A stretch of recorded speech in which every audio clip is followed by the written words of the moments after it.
Nessa noite, meus amados, nós vamos meditar no livro de Atos,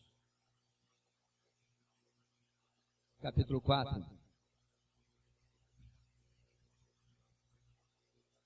Vamos ler do versículo 32 ao versículo 35. Atos 4, versículo 32 ao versículo 35.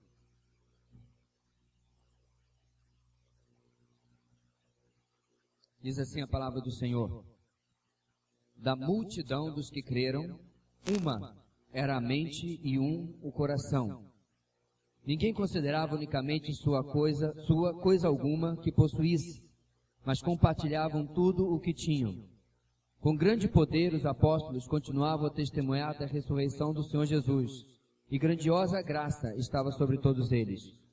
Não havia pessoas necessitadas entre eles, pois os que possuíam terras ou casas as vendiam, traziam dinheiro da venda e o colocavam aos pés dos apóstolos, que o distribuíam segundo a necessidade de cada um. José, um levita de Chipre, a quem os apóstolos deram o nome de Barnabé, que significa encorajador, vendeu um campo que possuía, trouxe o dinheiro e o colocou aos pés dos apóstolos. Há dois textos, meus irmãos, em Atos, que retrata a realidade, digamos assim, do cotidiano da igreja primitiva. A primeira igreja, a igreja em Jerusalém.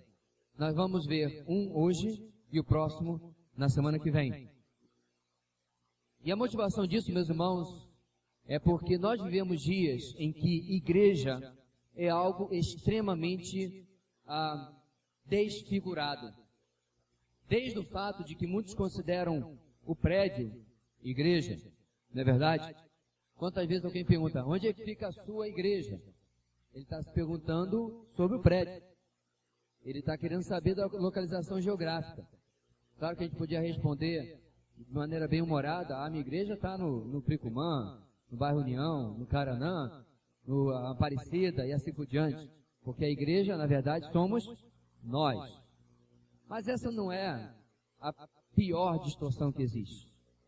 Hoje, minha gente, existem igrejas onde você, muitas vezes, frequenta uma determinada programação, um determinado evento, e você poderia frequentar aquele mesmo evento no CTG, ou numa associação de moradores, ou em qualquer outro lugar, e você não veria diferença nenhuma.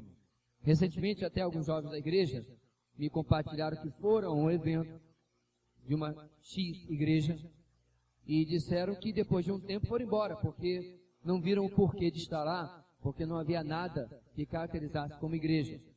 O que eu quero dizer, meus irmãos, é que apesar de você poder ter programações sociais, várias vezes nós fomos ao campo de futebol ali alugado para passarmos um dia agradável, ali ainda nós nos identificávamos como igreja do Senhor.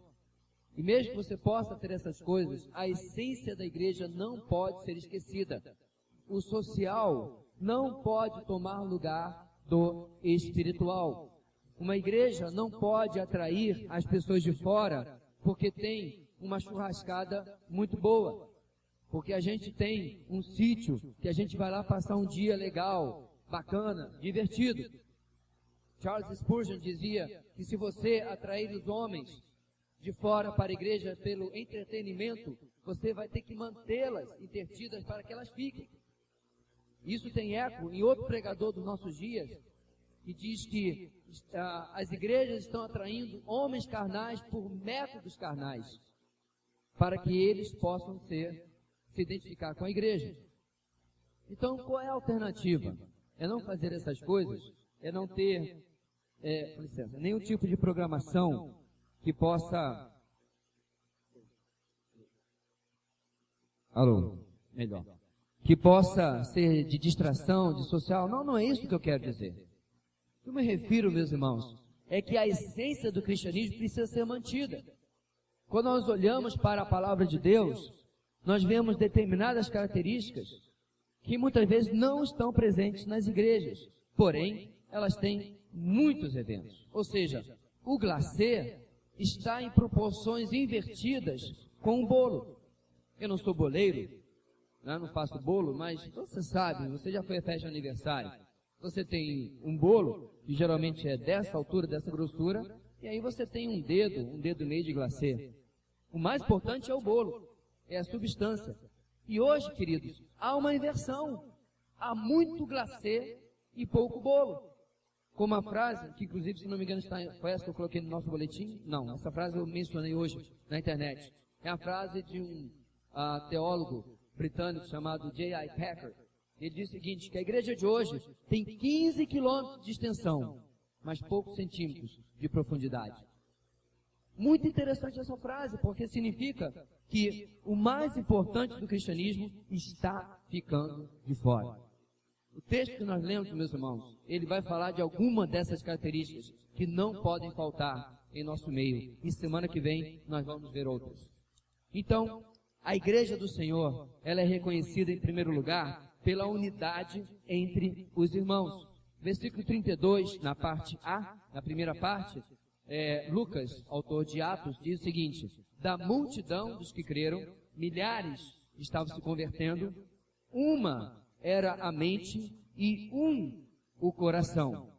Havia, meus irmãos, não uma uniformidade por causa de roupa, não uma uniformidade por causa de aquilo que se acredita, no sentido de vamos defender causas iguais, vamos ser contra o aborto, vamos ser contra isso, contra aquilo. Mas, na verdade, havia uma intenção só da igreja. O evangelho puro era defendido por esta igreja. As pessoas não estavam lá, cada um atrás da sua agenda pessoal. Hoje, muitos entram na igreja atrás de solução para o seu casamento. Outros entram na igreja atrás de solução para o seu filho que está drogado. Alguns entram na igreja porque têm uma vida muito deprimida, estão tristes e precisam de algo para melhorá-la. E assim vai. Razões que não são a razão principal, que é o Evangelho de Cristo. A igreja primitiva havia uma unidade que se ecoa no texto de Efésios, capítulo 4. Efésios 4, versículo 1 em diante, Paulo escreve o seguinte: como prisioneiro no Senhor, rogo-lhes que vivam de maneira digna da vocação que receberam.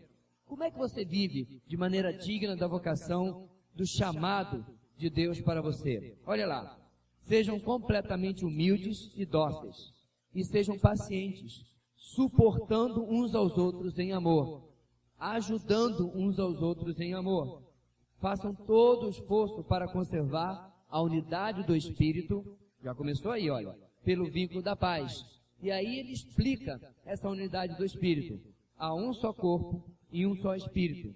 Assim como a esperança para a qual vocês foram chamados é uma só. Há um só Senhor, uma só fé, um só batismo, um só Deus e Pai de todos, que é sobre todos, por meio de todos e em todos. E a cada um de nós foi concedida a graça, conforme a medida repartida por Cristo. Uma igreja saudável, não há preferência entre uma pessoa e outra. A unidade começa, meus irmãos, em que nós somos todos simples pecadores, perdoados pela graça do Senhor Jesus. Não há diferença entre pastor e ovelha diante do Senhor, entre o irmão mais antigo e o irmão mais novo, entre aquele que prega e aquele que limpa o banheiro. Somos todos absolutamente iguais, porque nós fomos todos alvo da mesmíssima graça. Diferentemente hoje, meus irmãos, há uma tendência à idolatria humana dentro da igreja evangélica. É o pregador tal, é o cantor tal, é a personalidade gospel tal. E é tão impressionante, meus irmãos, que as pessoas não percebem que praticam tal idolatria. Quer ver só? É só você criticar alguma coisa que eles falam ou cantam. Aí, meu amigo, é a mesma coisa que você ter arranjado uma briga.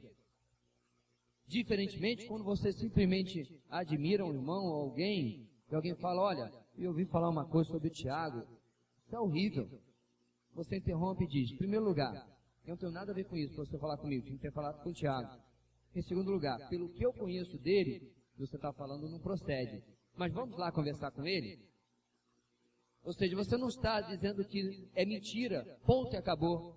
Isso é idolatria. todo mundo erra. Mas você está disposto a ir atrás da verdade, mesmo respeitando os trâmites. Boa palavra, né? Que a palavra de Deus nos dá. Lida direto com a pessoa. E hoje você, quando fala contra, não a pessoa, mas alguma coisa que alguém canta, ou prega, ou ensina, ou fala, as pessoas se levantam muitas vezes porque há um desnivelamento dentro da igreja do Senhor. A palavra de Deus nos convida, meus irmãos, a nós vivermos em unidade, em conformidade uns aos outros, sabendo que eu preciso ser uma bênção na sua vida, mas eu preciso que você me abençoe também. Não é uma via de mão única, é um lugar onde eu sou o instrumento de Deus na sua vida e você é instrumento de Deus na minha vida também. O que eu quero dizer para terminarmos, irmãos? A igreja não é o lugar onde você senta, assiste o culto e vai para casa sem compromisso nenhum.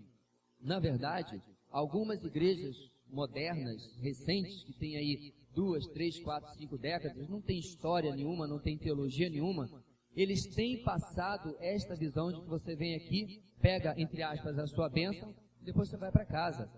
Não há praticamente o sentido de servir ao irmão, de ser servo na vida do outro. E nós somos chamados a isso. Bem, em segundo lugar, a igreja do Senhor é reconhecida pelo compartilhar do que era seu. A parte B do versículo 33, ou 32, desculpe, diz o seguinte: ninguém considerava unicamente sua coisa alguma que possuísse, mas compartilhavam tudo o que tinham. Havia, meus irmãos, um senso de que eu não sou,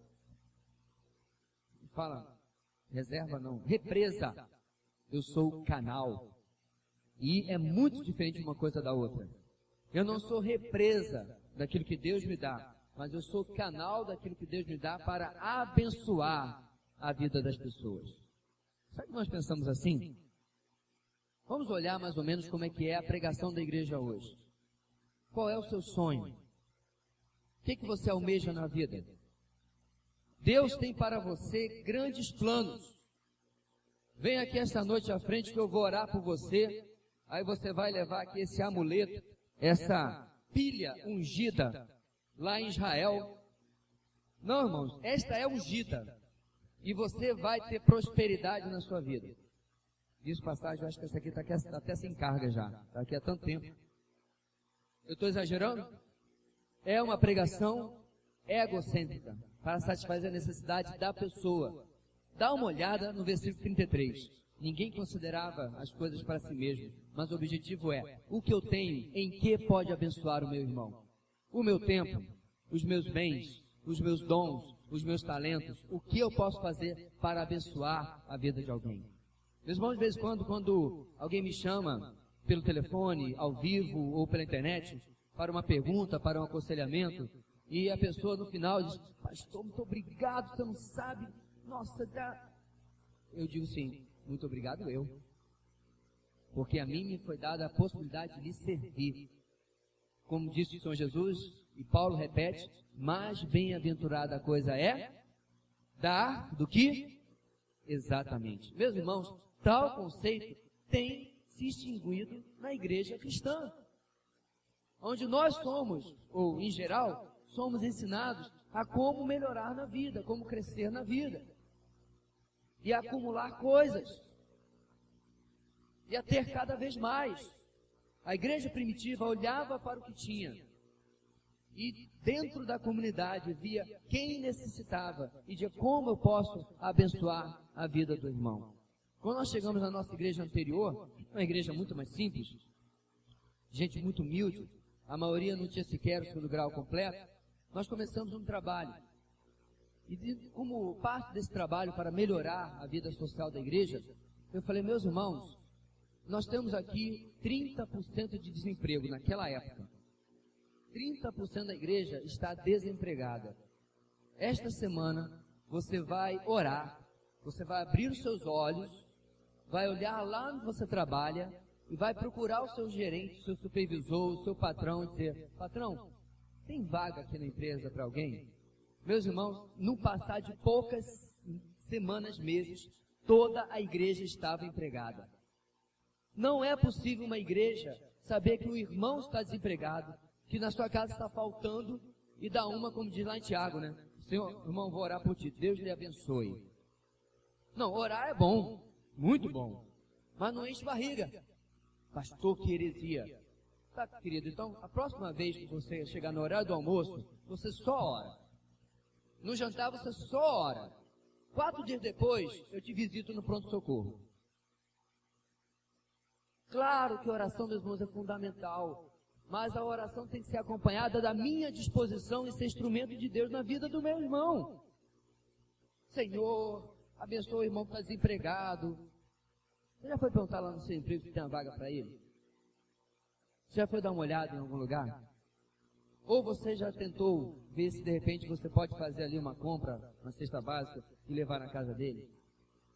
Meus irmãos, quando nós estávamos no nosso primeiro ano de casamento, passando fino, meu salário pagava o aluguel. Ponto, acabou. Mais de uma vez, as irmãs da igreja, sabe? Aquelas do grupo de oração, aquelas irmãs de coque, fizeram cesta básica para levar lá na minha casa. Fui abençoado. Como eu não posso também ser um instrumento de bênção? A começar dentro da igreja e fora. Nesse ponto, meus irmãos, a igreja que eu visitei, conversei com a minha esposa, me moveu algo muito interessante. Eles estavam fazendo ali a reforma de um orfanato ali na cidade de São Paulo. E eu falei, a nossa igreja precisa se envolver com alguma instituição em Boa Vista que ajude aquele que tem menos. Se tem orfanato, orfanato. Se tem a casa do idoso, a casa do idoso. E algo que nós, faltou a reunião eu mencionar isso, mas foi algo que nós conversamos lá naquele culto, naquela primeira foto que eu mencionei para vocês. Não podemos ficar de braços cruzados quando há necessidades que estão tão perto de nós. A igreja do Senhor é reconhecida pela unidade entre os irmãos, pelo compartilhado que era seu. E o texto que ilustra isso na carta de Paulo, em 2 Coríntios capítulo 9, que ele diz, lembre-se, aquele que semeia pouco também colherá pouco, e aquele que semeia com fartura também colherá fartamente. Cada um dê conforme determinou em seu coração, não com pesar ou por obrigação, pois Deus ama quem dá com alegria. E Deus é poderoso para fazer que lhe seja acrescentada toda a graça, para que em todas as coisas, em todo o tempo, tendo tudo o que é necessário, vocês transbordem em toda boa obra. Como está escrito, distribuiu, deu seus bens aos necessitados, a sua justiça dura para sempre. Aquele que supre a semente ao que semeia, e o pão ao que come, também lhes suprirá, e multiplicará a semente, e fará crescer os frutos da sua justiça. Vocês serão enriquecidos de todas as formas, para que possam ser generosos em qualquer ocasião e, por nosso intermédio, a sua generosidade resulte em ação de graças a Deus. Irmãos, o texto continua, mas é tão maravilhoso. Veja bem, o texto em nenhum lugar promete riqueza. O texto promete que você será suprido. Que aquilo que Deus disser a você, ajude, oferte, supra a necessidade de outra pessoa. Ele agirá se qualquer necessidade surgir na sua vida e na minha. O texto está claro.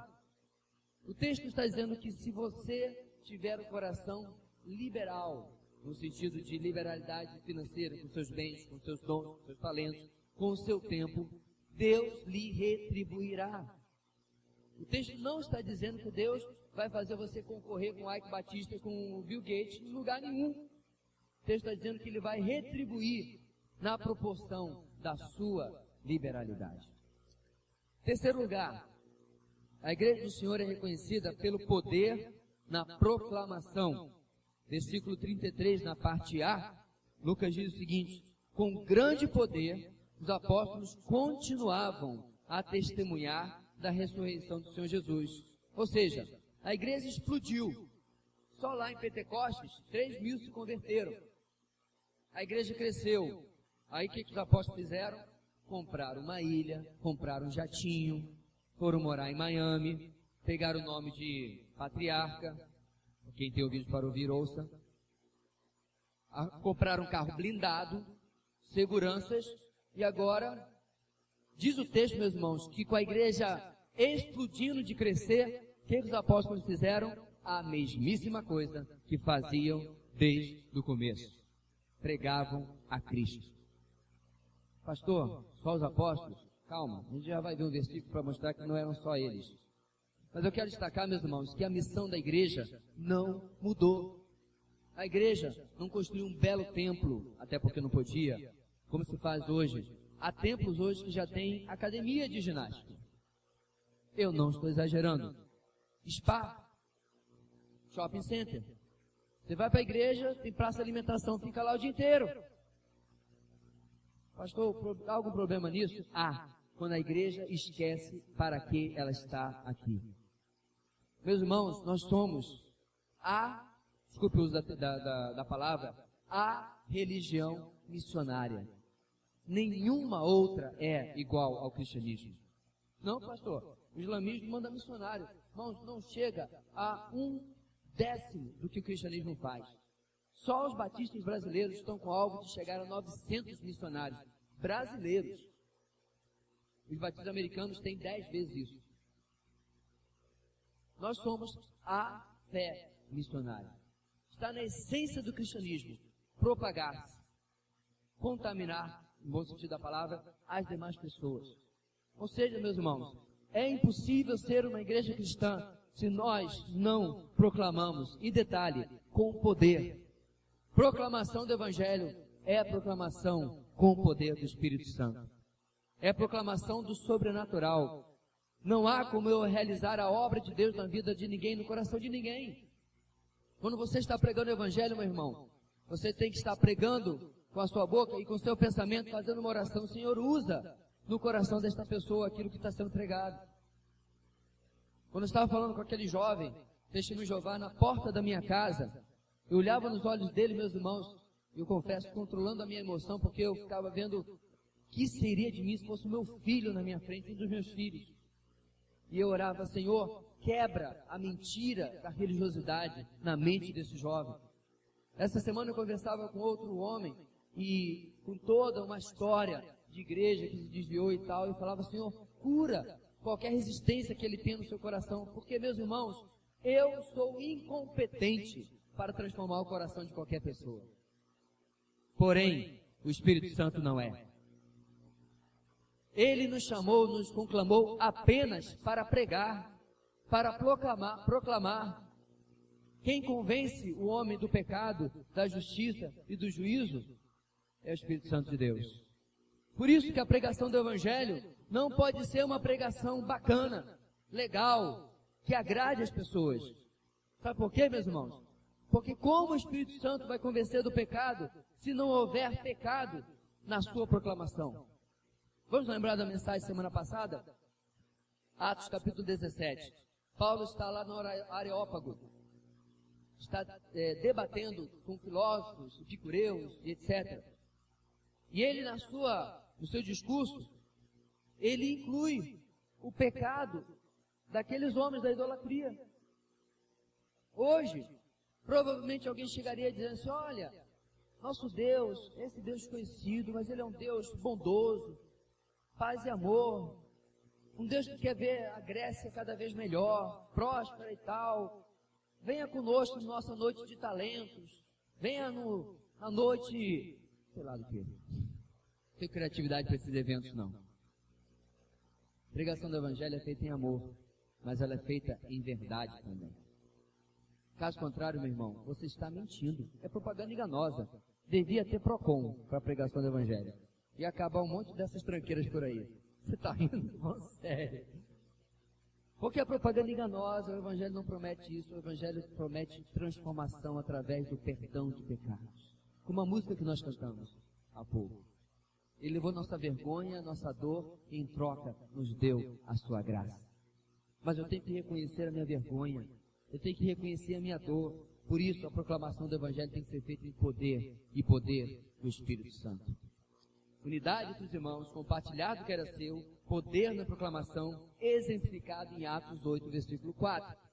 Os que haviam sido dispersos, pregavam a palavra por onde quer que fossem.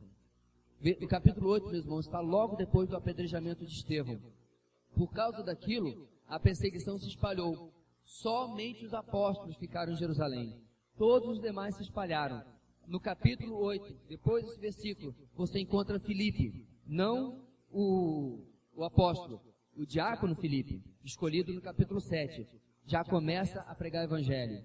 Ele prega em Samaria, depois ele prega em Eunuco Etíope, e o evangelho se espalha por todo o Império Romano. Através de quem? Homens comuns, como eu e você, artesãos, comerciantes, donos de casa, que foram por todo o Império e proclamaram o evangelho. Nosso quarto aspecto da igreja é que ela é reconhecida pela graça para viver. O que significa isso? Versículo 33, parte B, diz que e grandiosa graça estava sobre todos eles.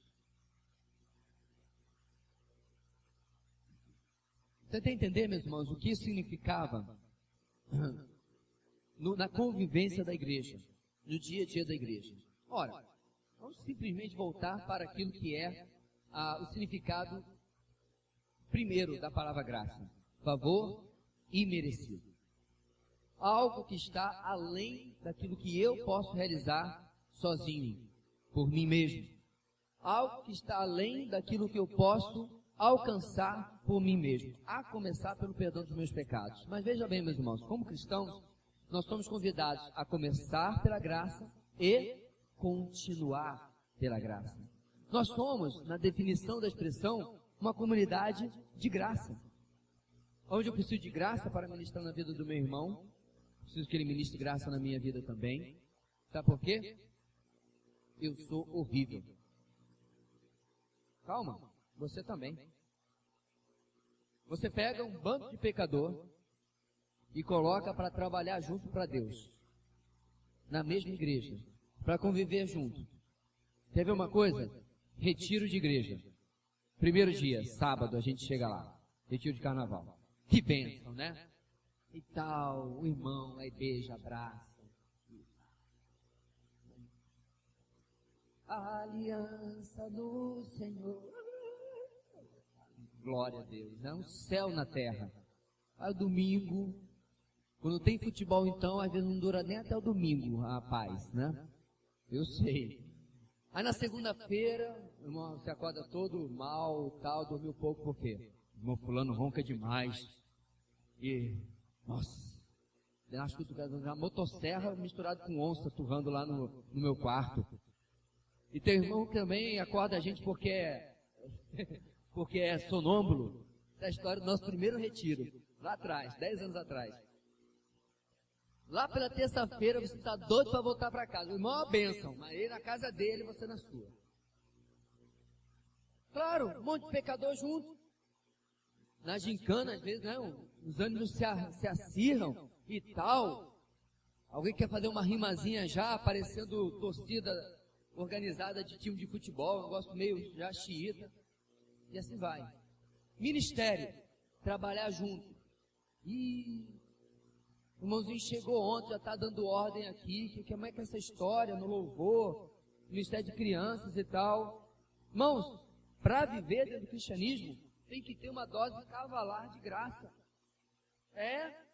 Pode ser comprimidinho não. Pega aquele antibiótico desse tamanho que você tem para, né? Tem que ser desse jeito, porque senão não dá. E a igreja primitiva começou a aprender isso desde o começo. Mas você sabe o que? Era uma igreja que estava debaixo de perseguição. Precisavam desesperadamente um do outro. Sabe por que, meus irmãos, muitas vezes nós não ministramos graça na vida do nosso irmão? Porque eu acho que eu não preciso dele. Eu já sei muito. E Deus, meus irmãos, me envergonhou no meu primeiro ano de ministério. Há 17, 18 anos atrás, quando nós chegamos aqui, numa igreja, como eu falei, simples, onde a maior parte, inclusive, era de origem indígena mesmo. Não é porque há 100 anos atrás o pai dele saiu da aldeia, não. O pai estava lá na aldeia ainda, ou acabaram de chegar. E havia um casal analfabeto, com mais de 60 anos de idade, que era um exemplo de casamento. Toda vez que eu ia pregar sobre casamento, eu usava aquele casal como exemplo. Eu mencionava a vida deles dois, porque era alguém que não tinha, meus irmãos, nada de estudo, nada de preparo doutrinário ou teológico. Tudo que sabiam da Bíblia estava decorado. porque não sabiam ler. Mas tinham um trato daquele esposo para com aquela esposa, um cuidado dela para com ele, exemplar. Ou seja, sempre vai haver alguma coisa para nós ministrarmos um na vida do outro. Sempre vai haver uma coisa. Você pode transmitir conhecimento, você pode transmitir sabedoria, você pode transmitir vivência espiritual, testemunho, e a lista vai. E que você pode ser usado por Deus para viver uma atmosfera, uma comunidade de graça no meio da igreja. Isso é exemplificado em Efésios capítulo 1, versículo 4 em diante, onde Paulo diz o seguinte: porque Deus nos escolheu nele antes da criação do mundo, para sermos santos e irrepreensíveis em sua presença. Em amor, nos predestinou para sermos adotados como filhos, por meio de Jesus Cristo, conforme o bom propósito da sua vontade, para o louvor da sua gloriosa graça, a qual ele nos deu gratuitamente no amado. Além de ser um texto que fala da doutrina da eleição, em que Deus nos escolheu antes da fundação do mundo para a salvação, o alvo desta escolha, desta eleição, é para que a sua graça, seu favor imerecido, seja exaltado, seja glorificado através das nossas vidas. Agora perceba, meu irmão, não é apenas a graça na salvação, mas é a graça durante a vida cristã também. Ou seja, Deus é glorificado quando Ele lhe salva, mas Deus é glorificado também quando você vive a vida cristã. Vive na vida cristã esta graça. Certo? Não é algo que fica lá atrás, mas algo que nós vamos continuar glorificando a Deus durante toda a nossa vida. Bem, em penúltimo lugar, meus irmãos, no versículo 34, Lucas registra que a igreja do Senhor é reconhecida pelo partilhar da necessidade. Não apenas compartilhar o que era seu, mas ir um pouco mais além. Versículo 34 diz: não havia pessoas necessitadas entre eles, pois os que possuíam terras ou casas as vendiam, traziam o dinheiro da venda. E aí o texto continua. Perceba, meus irmãos, que havia um censo que dizia a esta igreja, ou a cada membro ou alguns membros: eu já tenho demais. Eu não preciso de tudo o que eu tenho. Eu posso compartilhar. E, meus irmãos, aqui e acolá, eu tenho visto isso acontecer de maneira tremenda. Determinado pastor que eu conheço ganhou da sua igreja um carro. A igreja é muito grande, tem condição, não fique preocupado, não fez falta, e a igreja deu um carro simples, confortável, deu ao seu pastor. O que ele fez? Ele pegou o seu carro e deu para um pastor que não tinha nenhum transporte. Pastor, grande coisa, óbvio, tem certeza? Então, desculpe, acho que eu desconheço a natureza humana. O natural do ser humano, meus irmãos, é olhar para aquela bênção e dizer: poxa, que bênção, ganhei um carrinho novo. Vou vender esse agora e vou ver o que eu posso fazer com o dinheiro. Isso é que é o normal da natureza humana. Mas como ele foi alvo da graça, ele compartilhou algo que ele tinha e abençoou a vida de outra pessoa. Quando nós estávamos uma vez em Santarém, eu não fui nessa ocasião, alguns pastores foram visitar os missionários ribeirinhos. E quando voltaram, eu vi aquele grupo meio sério, né? Falei, gente, o que será que aconteceu? À noite eles deram testemunho. Nos lugares que eles chegavam, eles encontravam missionários. Alguns que não tinham direito à luz elétrica, que não tinham fogão, que não tinham as coisas básicas que nós achamos que temos na nossa casa, ainda achamos pouco. E encontraram um missionário que tinha um par de sapato. E aí, eu esqueci de mencionar, quando eles desceram do ônibus, alguns estavam descalços. Outros tiraram seus relógios e deram para os missionários. Alguns tinham ido com Bíblias, deixaram a sua Bíblia. E o pastor que deu testemunho disse: irmãos, eu só não tirei a minha roupa, porque eu não tinha outra para poder voltar para casa e eu voltar de cueca. Porque ficaram constrangidos em eles terem tanto, e aqueles missionários terem tão pouco. Irmãos, quando eu digo tanto, em comparação àqueles lá. Este é o padrão que nós estamos vendo aqui nesse texto. Muita gente já olhou para esse texto e falou que a Bíblia tem socialismo, ou até comunismo. Não. porque ninguém é obrigado a nada. É algo que Deus age na vida do cristão. Nós não vamos aqui começar a pedir o seu inventário, a sua declaração de bens no imposto de renda, e dizer, meu irmão, de acordo com isso aqui, o irmão não tem sido muito espiritual, né? De jeito nenhum. E não foi assim que os apóstolos fizeram. A igreja, meus irmãos, foi movida por Deus para olhar a necessidade de um irmão e abençoar a vida daquele irmão. Para olhar que aquela necessidade cabia na sua fartura. Aquela necessidade encaixava-se no que estava, inclusive, sobrando na sua vida.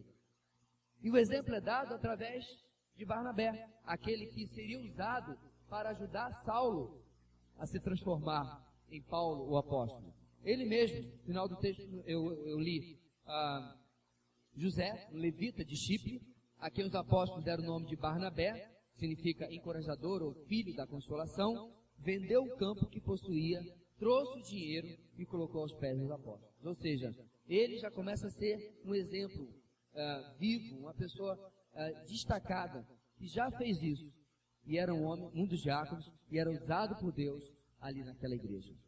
Será que você tem olhado ao redor? Nós somos, meus irmãos, constantemente alimentados com a ideia de que nós precisamos de mais alguma coisa. Você olha para o carrinho que está na sua garagem e olha para a propaganda na televisão e diz, essa vida, como eu sou pobre.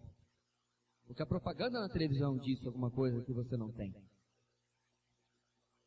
Você olha para aquilo que você tem em casa, e a propaganda na televisão diz que você não tem ainda o suficiente.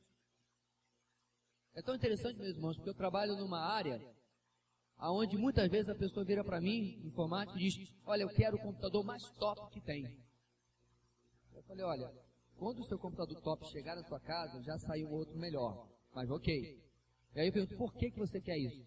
Não, porque eu quero o melhor.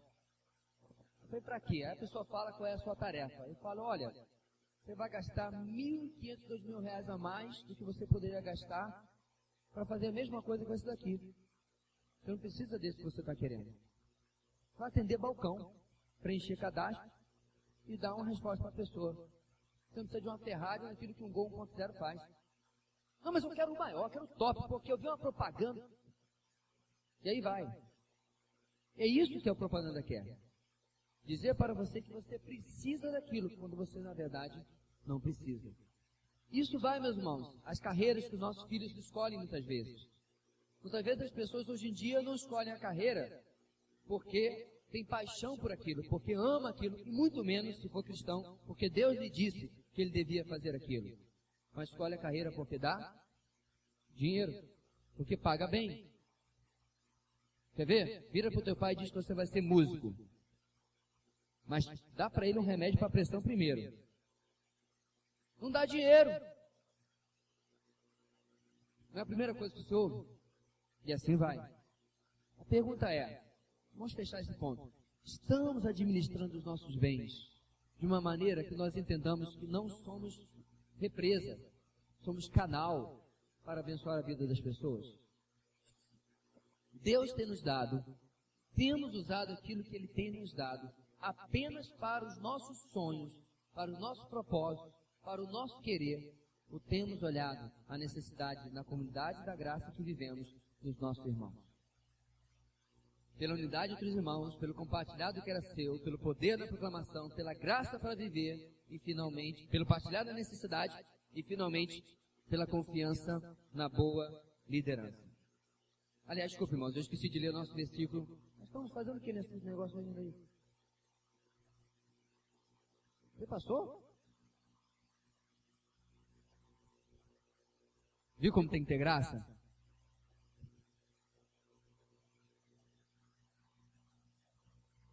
Não. Passa aí, por favor. Os irmãos estão aí correndo atrás. Eu vou dar um tempinho. Viu como tem lá a sua aplicação para você colocar de novo? Eu não vou editar essa parte não, vai para o YouTube assim mesmo. Ok, agora ponto 3. Pela unidade entre os irmãos, pelo compartilhado que era seu, pelo poder na proclamação. No ponto número 5, nós temos ilustrado em 2 Coríntios, capítulo 8. Versículo 13, 14, 15. Nosso desejo não é que outros sejam aliviados enquanto vocês são sobrecarregados, mas que haja igualdade. No presente momento, a fartura de vocês suprirá a necessidade deles, para que, por sua vez, a fartura deles supra a necessidade de vocês. Então haverá igualdade. Como está escrito, quem tinha recolhido muito não teve demais, e não faltou a quem tinha recolhido pouco. O apóstolo Paulo, meus irmãos, ilustra assim o nosso quinto ponto, de que este é o objetivo de Deus, que haja uma sensibilidade quando Ele me abençoa com algo que está além da minha necessidade. Grife, negrite, sublinhe e põe itálico na palavra necessidade, ok? Está além. Eu posso ser instrumento de Deus para abençoar a vida de outra pessoa. Sexto ponto. A igreja do Senhor é reconhecida pela confiança na boa liderança. Só pode passar, né, irmãos? Amém? Não amém. Não amém. Foi o que eu falei, não passa. Versículo 35, na parte A, diz o seguinte, que eles pegavam aqueles bens que vendiam voluntariamente e colocavam aos pés dos apóstolos, que o distribuíam segundo a necessidade de cada um. Distribuíam segundo a necessidade de cada um. Sexto lugar, pela confiança na boa liderança. Então, meus irmãos, há um extremo sendo ensinado nos dias de hoje, infelizmente, de que pastores são inquestionáveis, que são líderes absolutos das igrejas, e é claro que isso não tem eco na palavra de Deus. Nós sabemos muito bem isso.